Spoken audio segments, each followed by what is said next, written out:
Hello, my name is Rovel Gaither and welcome back to my YouTube channel. So today on my channel, what I'm going to be doing is I'm going to be making these amazing crossbody purses. They are so nice. I love them so much. So they both have the same shape and style, but the colors are just different. Amazing. I love it. They both have a double zip feature on them. They have purse feet, swivel hooks that you can take the straps off with. It's amazing. And then the insides are also amazing. So the inside of this bag in general is just my favorite. I love it so much. It has a blue. The blue of this lining almost reminds me of Tiffany's, to be honest. It's like that Tiffany color blue, but I love this color combo so much. This light blue on the black looks amazing. And then this one, this is like my brand's standard colors. I use this color combo all the time. You just can't beat it. It has the yellow, and they both have the slip pocket on the back as well. This one has the gold zipper, and it's actually brown and gold, and then this one has yellow on the inside, has a zipper pocket as well. They're just both really amazing. Now granted, they do look amazing, but I did mess up on these bags, and I'm not gonna tell you where I messed up now. You can watch that later in the outro. I'm gonna be filming my intro and outro on the same day, so if you see me wearing the same thing, it's because I filmed them on the same day. So yeah, I made both of these bags. I made both of these bags and they look amazing. I love them so much. So if you do want to watch me make these bags, just stick around and watch, and let's get into the video. All right, so I just got done loading up all of my bobbins, and this is the fabric colors and choices that I went with the hardware and all that. So this is like my brand signature colors. These two color combos right here, I use these. This is like my most used color combo. I just like it so much. And then for the lining on this one, we're gonna go with a nice goldish yellow color. I think this will look dope with the gold hardware, and then the zipper that I'm going to use with that. And then for this one, the black and blue, we're going to go with silver hardware, and it's going to be like this nice blue lining, which is dope. And then the thread color on this one is going to be this blue. I think this would be an amazing contrast color blue. I don't even know what kind of blue this is, but I've had it and I was like, why not use it? And then for this one, I'm going to use my standard yellow thread that I always use for all of my denim pieces. So that's that. And I did my test piece yesterday. It looks a mess because it's just a test piece, but the first thing I'm gonna do is I'm gonna start sewing this accent piece together, because that's what I want to do. I kind of want to have to knock that out first, and then assemble the back piece with the pocket as well. So let's go ahead and start on that.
All right, so both of the front and back pieces for the black and blue bag are done.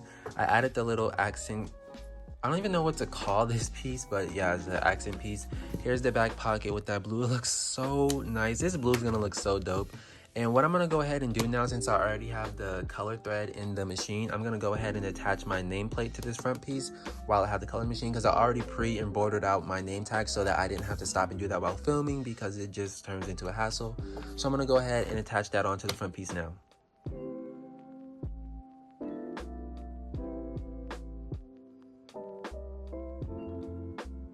All right, so I just finished attaching my name to the bag and it looks freaking amazing. I'm telling you, this color combo is gonna be crazy. I really love these two colors together. So what I'm gonna go ahead and do is I'm gonna start on the other one. I'm gonna change my thread out in the machine from the blue to the yellow, and I'm gonna work on the other one. The only reason why I have to do that is because I'm using different thread colors, so I have to change the color each bag. So I'm gonna go ahead and attach this accent piece to the front and back of the other bag, and yeah, that's what you're gonna be seeing.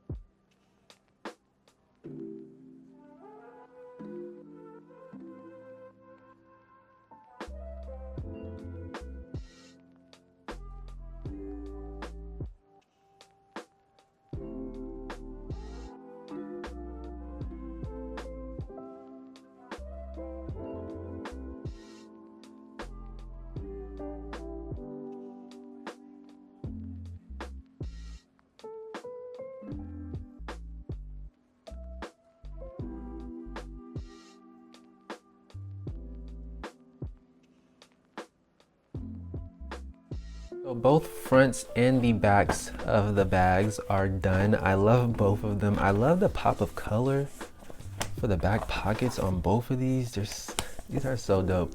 But what I'm gonna go ahead and start doing now is I'm gonna actually work on the bottom panel, because I'm gonna attach the bottom support where the purse feet are gonna be, and then I also have to attach the strap connectors, because the way that I'm doing this bag, I'm gonna attach the strap connectors all the way on the bottom panel of the bag. So I'm gonna go ahead and start doing that.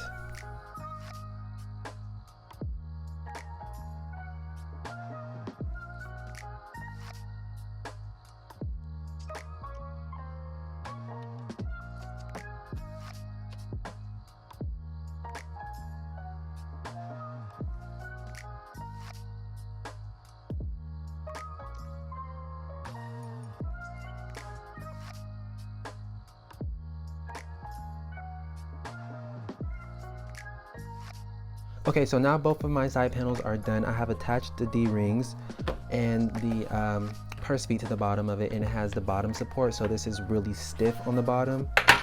Listen to that. Oh, I love that sound. And I didn't put them in crooked this time, so that's a good thing. So what I'm gonna go ahead and start doing now is I'm gonna work on the zipper panels for both of these, and I'm gonna probably do the light blue and black one first, because that's what thread I have in the machine, so I don't have to switch it out. But I'm gonna go ahead and start on that, so let's do that.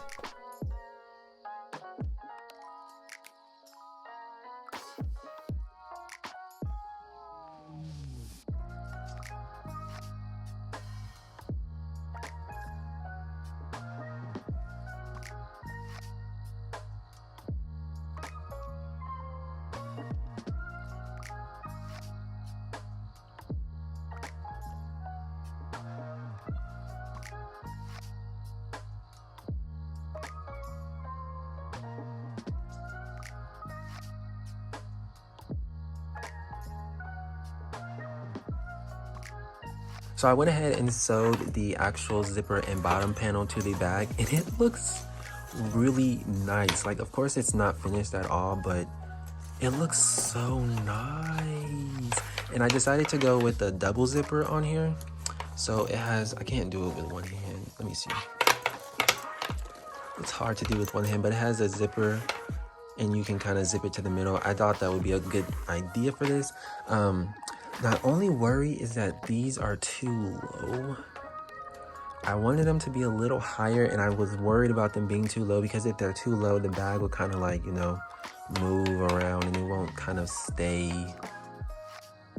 I don't know how to explain it, but I'm worried that these are too low.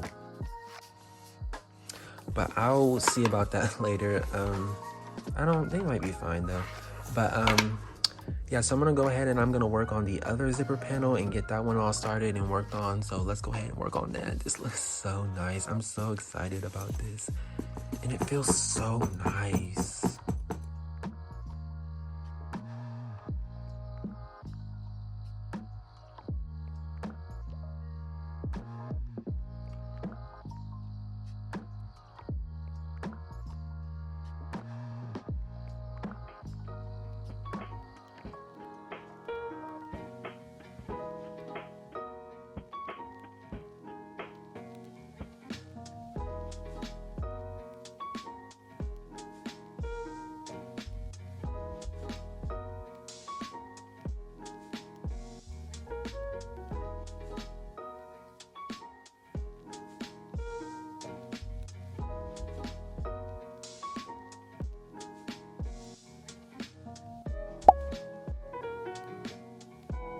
All right, so it is now day 2 of working on both of these crossbody bags, and they look amazing. I'm gonna go ahead and show you what I have so far in the process that I made. So I have them turned kind of inside out because I didn't want to turn it out. But this is how it's looking. It looks super, you can't really see because I don't have any light behind my camera, but it looks super nice. I love the gold hardware, and honestly, the brown zipper, you can't really see, but this brown zipper and the gold looks freaking amazing. And the double zip feature, these bags are gonna look really nice. And then this one, this color combo, this is my favorite color combo right here. I love this, like, do you see this with the silver? It is amazing. And I did a gunmetal finish zipper, and the inside, this lining almost reminds me of the Tiffany blue. I didn't think about that till I saw it, but it's not the same exact blue, but this was the lightest blue color that I had for the canvas, the waterproof canvas. So this is just the blue that I'm going with, and it looked amazing. These are both of the back panel pieces. So this is the back for the black and blue one, you know, with the back pocket, and then this is the back for the blue one with the yellow in the back pocket. So I love both of these. And on this one last night, I actually messed up a little bit. So with the zipper panel, because I cut all of my interfacing out of the seam allowance, right? So with the zipper panel, when I sew the zipper on, I use a 1/4 inch seam allowance, but when I attach the actual zipper panel to the body of the bag, I use a 1/2 inch seam allowance. So the seam allowance on both sides of the zipper panel piece is different. So one side is 1/4 inch, one side is 1/2 inch, if that makes sense.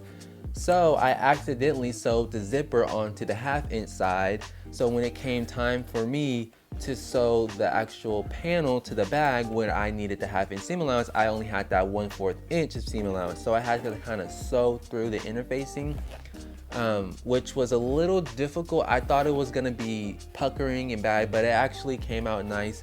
There's a tiny little pucker right here, but when I go to my iron, when I turn it out, I can press that out. I'm pretty sure it worked, it's fine, so I have no issues about that. So what I'm gonna go ahead and I'm gonna start doing now is I'm gonna work on the lining. So on the inside, we're gonna do a pocket. It's gonna be like a slip pocket. I wanna do a divider down the center of it, so it's gonna be 2 separate pockets, and then we're gonna do a zipper pocket on the inside. Simple inside, nothing major, but it's still a nice look. And the bag, it's a nice shape. So crossbody bags are normally a little smaller, but I wanted these bags to be, I don't know, I thought that a wider look would be nicer and you can fit more things in here. I don't know what it is. I think the long look with the small, it looks dope. So like I said, I'm gonna go ahead and start on the lining, and yeah, you'll see that next.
All right, so I finished up both insides of the linings and they look amazing. I'm really loving the color combo on this. I decided to go ahead and brand the inside of the bag with my name as well, because I've been trying to get into that, because sometimes the inside of the linings look so plain and boring with nothing in them. So I'm trying to get myself into branding the inside as well. And around both of them, this one is a yellow, it matches with that gold. And then I love the zipper too. So this is a black zipper with a like blue metallic coil. It looks amazing. And then this is a yellow zipper with a gold coil, which both of these match the bags perfectly. And then the 2 little slip pockets, which are perfect. So actually what I'm gonna go ahead and start doing now is I came up with this idea. I want to try to do a double-sided strap for both of these bags. So one side of the strap, so like let's say this bag for instance, one side of the strap would be that light denim blue and then the other side would be the black. I've never done one of these before, but I want to try that. So that's what I'm going to go ahead and do, and you'll see that next. So let's get into that.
So I just finished up both of the straps and they look amazing. So this is like the lighter color side and this is the darker color side, and then you have, you know, the black with the blue.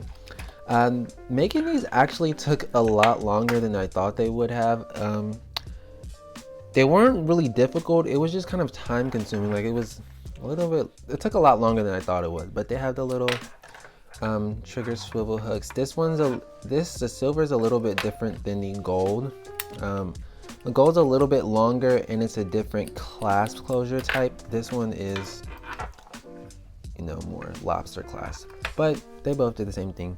So what I'm going to go ahead and start now is I'm going to start on the lining, because really all I have to do since I already finished up the strap is sew the lining in and put that back panel of the bag on, and I'm done with both of them. So hopefully I can try to knock both of these out tonight and get it done with.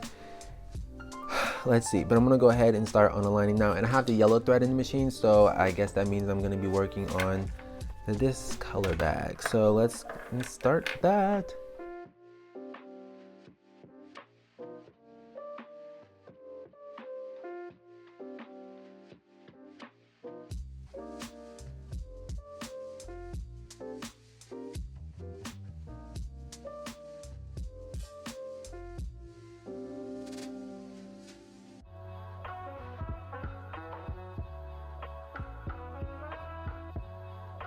So I have the lining all sewn in and all of that stuff, and I just wanted to take a little break and show you what I normally go through when I have to sew the back panel on. This is where it gets really hectic sometimes. So this is all of the lining. It's super stiff, and I had to add some staples to keep it from moving because this stuff is super thick, and I'm actually really worried about this corner right here. I don't know, this is gonna be a pretty hectic sewing task. This is the part I always normally dread because it's so much, it's the hardest part, one of the hardest parts. But yeah, I just wanted to come in and let you see kind of the craziness of this.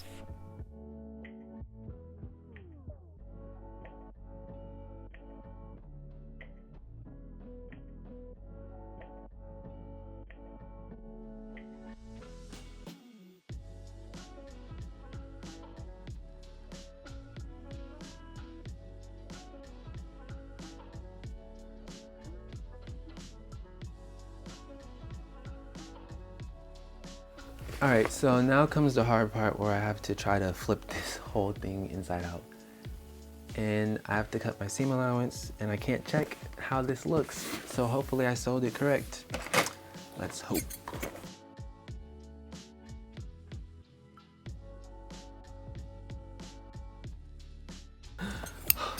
This is hard. It's all this interfacing down here, which is the thickest part of the bag. And to think that I have to do this one more time. I hate when I have to cut this part because it gets so thick and it really hurts my fingers. And I always gotta make sure that I'm not cutting my lining too, because I've been close to cutting that before. And then any staples that don't get cut out, I have to pull those out manually because I don't want to leave those in the bag, because that's a lawsuit. Okay. Whew. Okay, now I'm gonna check to see if there's any staples. Where did I cut that from over here? Nope, looks like I got, oh nope, there's one right here.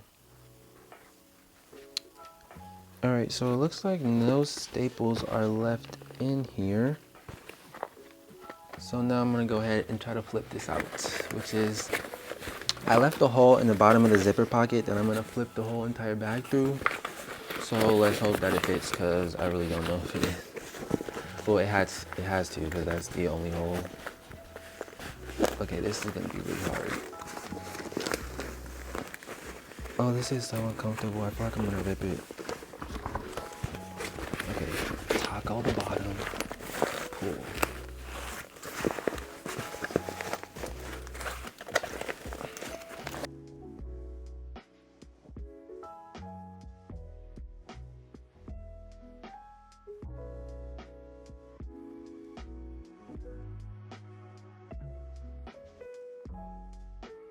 This is a whole workout right here. This is what I don't like about smaller bags, is you can't leave that big of a hole in your lining to try to flip it right side out through. This is like an 8-inch hole that I'm trying to flip it through. And the interfacing is so thick. It's like, okay, and I need to be careful that I'm not like ripping any of my stitches, which I always feel like I'm doing. Okay, I'm gonna do this off camera because this is getting too hard. All right, so both of the bags are done. It has now been, what, 4 days since I last filmed, and I was so mad and irritated because I stopped recording because I was so irritated. So I had finished everything up, got everything done, everything looked amazing. I sewed the back panel on and I went to go flip the bag right side out. Everything looked amazing, and then I looked at these strap connectors and I'm like, these look way too low. And when I made this bag, I told myself, Ravel, don't make the strap connectors too low, because one time when you made a purse, you made them too low and the bag would not stand up and sit right. So I made that note and I was like, oh, okay, so when I make this bag, I won't do it. And I still ended up doing it. So where I messed up on these bags is I made the strap connectors way too low. So the bags have a tendency to do this when you wear them, which is really annoying. It's not something that anyone wants their bag to do. Yeah, I was so mad because I told myself to not to do it, and I did something. I guess I made my pattern incorrect, but I also hemmed the edges in too far because I told myself I wanted it to be a 1/2 inch down from the seam, the strap connectors. But a 1/2 inch would have still been too low, and it ended up being 1 inch down when I really wanted it to be a 1/2 inch. Really where I messed up is I made the zipper panel too long. Really, the zipper should have stopped right here, and I would have had all of this space for this to be strap connector, and then the strap connector would pretty much be up here, so it would have plenty of room to hold up and not want to flip. So when I do go to remake these bags, if I do, that would be the thing that I fix. And it's the same thing for this one. Same thing, strap connectors are too low so the bag flips. So I was very irritated, and I asked my mom, I was like, I can't sell these, like, what do I do about this? So she was like, why don't you do a raffle? And she was like, that way you can at least make the money back that you spent on the materials to produce the bag. So I was like, that's a good idea. So Friday, 2 days after I had finished the bags, I started up a raffle. I promoted it for it's now Sunday. I ended the raffle today, and I sold 45 raffle tickets for $6 each, and I made my money back, definitely. And not only that, but this guy named Wes Daniel, he is amazing. He's bought one of my bags before. He offered, even though this bag had a flaw, to pay for this bag pretty much full price and to buy it off of me as is because he liked it so much. So I let him buy it, so he paid pretty much full price for it, which is really nice, and I really thank him. Thank you so much, Wes, if you're watching this, because the bag does have a flaw and he was willing to pay pretty much full price for it. So that was amazing. And then this was the only bag that I raffled off because Wes had bought this one. So for this bag, I sold 45 raffle tickets for $6 each. So I definitely made all of my money back, and I made some profit on top of that. So it worked out perfectly overall. I just ended the raffle today, and I'm going to attempt to ship the bag off tomorrow. Hopefully the winner responds back to the email that I sent her so that I can ship it off. And it's just amazing that people still want something that is flawed, which is not really that big of a deal, like I said. But thing is, once you put some things in here like a phone and a wallet, the bag will have some weight to it, so it won't flip as easily. It'll have more weight, so it'll kind of stay down. Plus, when it's up against your body, you know, it's not really gonna move much. It may still flip, but it's not gonna move as much as it would if there's nothing in it like it is now. So that's what I've been telling people as well. And I've also been telling people that they can take the straps off if they really wanted to, because the straps do come off, and they can wear it under their arm as a clutch. And it really does work that way because it has a zipper pocket on the inside. You can put your wallet, your phone, some cash, keys, whatever you really want, and just wear it as a clutch. It works that way as well. But yeah, I was super discouraged when I realized that both of the strap connectors were too low, and I was also really discouraged because it was at the end and there was nothing that I could do to fix it because everything was sewn together. I couldn't even seam rip these connectors off because it is stitched underneath the bottom panel, and the purse feet are hammered in to this, so I can't take any of it out. So it was pretty much stuck as is. But now I do know next time to be extra cautious when I make my patterns that have strap connectors in this style, to make sure I have enough height, because if you don't, it's not gonna be even, and then it will just at that point want to flip around and play cartwheels and do all type of stuff. So lesson learned, pretty much. But I thank all of you for watching, if you stuck around to the end to watch, and I hope that you give this video a big thumbs up, and also leave a comment down below. What type of content would you like to see from me? I don't have a schedule. I don't have a, I really don't have a set foundation for what I'm doing with my YouTube channel. I'm just filming and going because I'm trying to force myself to get back into YouTube because I do miss it, and I like doing longer videos because it's just a little, I feel like I can explain more. I hate when I feel like I can't fully explain something, and that's how I feel with my TikTok videos, so I'm just gonna just do YouTube more. But yeah, if you do want to keep up with my business and anything that I do make, you can follow my Instagram, which will be somewhere on the screen at RovelsGco, or you can follow my TikTok, which is Rovels. That'll be somewhere on the screen. I post a lot on there. And if you do want to shop my website is rovelsgco.com. I will have that somewhere on the screen. And yeah, that's really about it. Make sure you hit that subscribe button because I'm going to be uploading more content now. I'm going full head into this YouTube stuff again. I'm getting back into the grind of it. So yeah, thank you for watching and sticking around to the end, and I'll see you all in my next video. Bye. I kid you not. I'm gonna make this a thing where I just leave my outros because they're so awkward. Every time I say bye, it is so awkward. I don't know what it is about saying bye. In my last video, it was super awkward to say bye, and in this video, it is extremely awkward to just goodbye.